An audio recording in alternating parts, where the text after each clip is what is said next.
Hi, friends. My name is Toni Cureton. Thanks for tuning in to another episode of Life Skills FYI.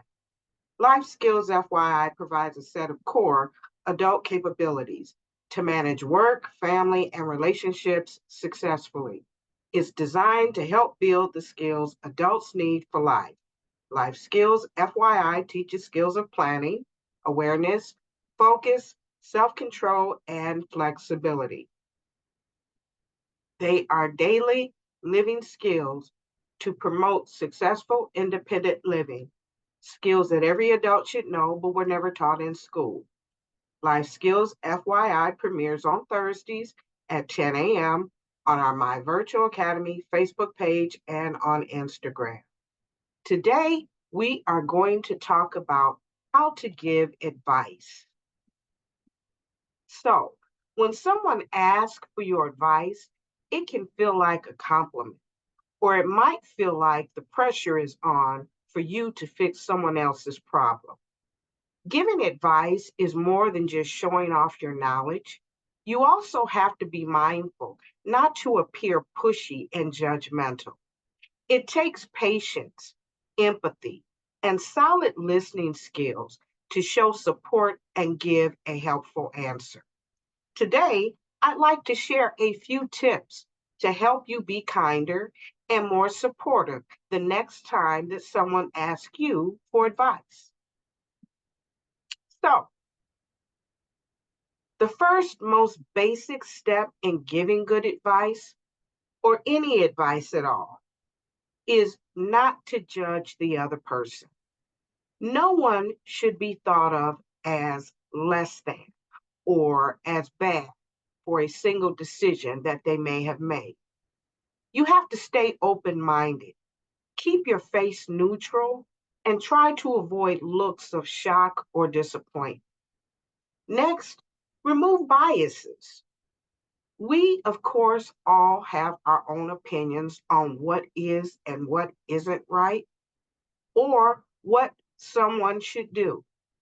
But when you give advice, the idea is to give someone the tools to make their own decision, not make the decision for them.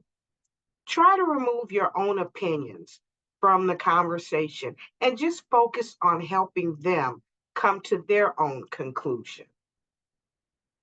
Next, just listen. When someone is talking and trying to get your advice, start by just listening to them. A lot of the time, all someone needs is a sounding board. They need to be heard. This gives them the chance to sort out the issues for themselves and come to accept a situation in their own mind. Don't talk until they're done, unless they seem to need a direct response. Sometimes, if you listen to the whole story, you can easily pinpoint what the problem is. Next, you should ask for permission. Another good habit is to ask them if they even want advice. Some people just want to talk. Often, people who ask, "What should I do?" really want to process the problem themselves. Usually, they want to unload things that they have going on inside, and you're creating a space where they can self express freely. So, you're giving good advice if you can help them get there on their own.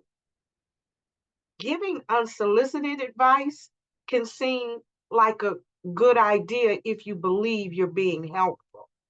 However, it can quickly cause trouble because people don't like to be told what to do, or they don't like to be told that they're wrong. If you feel they really need to hear your advice, however, let them know that this is just a suggestion. If they say that they would like your advice, then give it. If they say no, then just say something like, "Well, I'm here and happy to help you if you want to talk." Next, you should ask questions. After they share their story, ask them questions to get more information. This lets you develop a fuller picture of what's going on, as well as help them to think about the things that they hadn't considered, like alternatives or other points of view. You can ask questions like, what do you think this means? Or, have you ever experienced this before? These can be good questions to ask when you're trying to get someone to consider their options. Also, take some time to consider. Ask if you can have some time to think about their problem and possible solutions.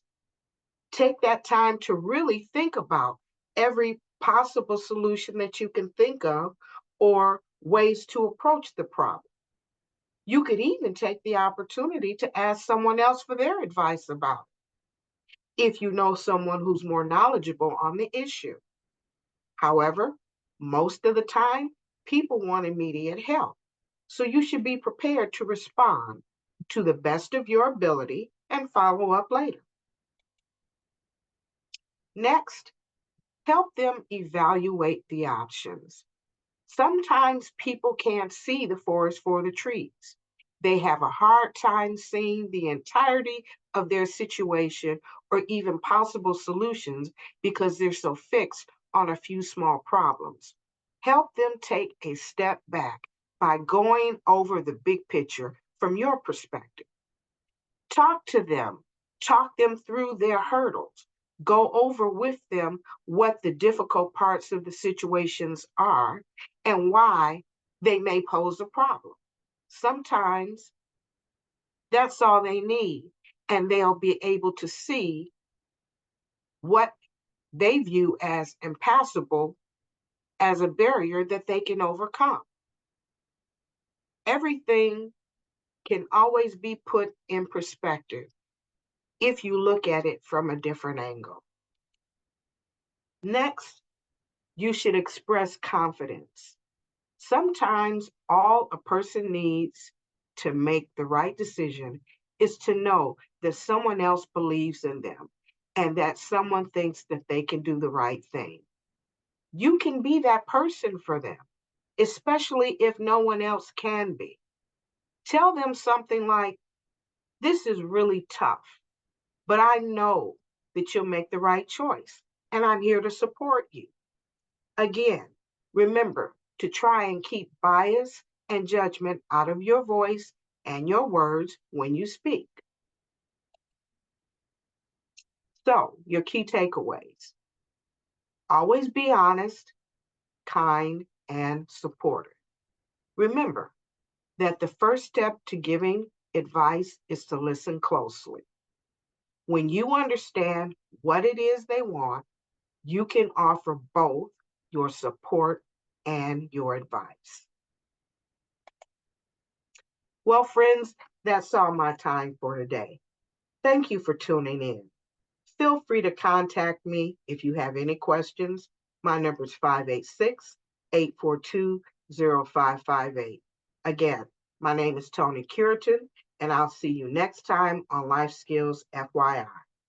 And always remember to adult responsibly.